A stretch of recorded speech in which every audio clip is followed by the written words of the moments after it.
માત્ર 9 લોકોના મોતનો મુખ્ય સૂત્રધાર કે જે હવે પોલીસ કંજામાં આવ્યો છે, આ મેહુલ ડોડિયા, તેની માતા અને તેનો ભાગીદાર કે જેના આપ દ્રશ્ય એબીપી અસ્મિતાની સ્ક્રીન પર જોઈ રહ્યા છો, આ એ જ રાક્ષસ છે કે જે 9 લોકોનો જીવ હણનાર છે।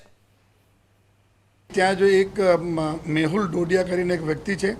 જે ત્યાં જો ફટાકડા બનાવવાનું જો ક્રેકર્સ બનાવવાની જો એક નાનું જો કારખાનું ચલાવતા હતા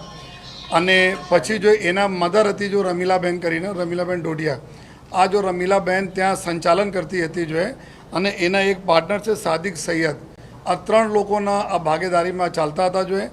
આ 4/3/2026નો રોજ એના જો બંધ કરાવી દેવામાં આવેલા હતા જો અને આ સદંતર બંધ હતા જો અવારનવાર ચેક કરવામાં આવતા હતા, લેકિન છેલ્લા કરીબ 20-25 દિવસથી આ ગેરકાયદેસર રીતે જ્યારે આપણા રથયાત્રા બધા પોલીસ બિઝી હતી એના લાભ લઈને જો આ ગેરકાયદેસર રીતે જો આપણા દાહોદ જિલ્લામાંથી અલગ અલગ જગ્યાઓથી આપણા ત્યાં લેબર લઈ આવ્યા છે। લેબર લઈ આવ્યા પછી જો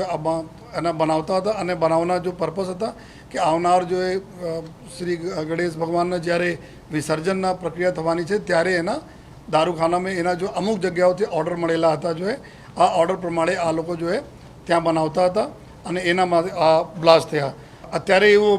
જાણવા મળે કે ત્રીજા આરોપી પણ મેહુલ બી પકડાઈ ગયા છે, જો ટીમો પકડી લે તો તમામ 3 આરોપી પકડાઈ ગયા। એના અમે લોકો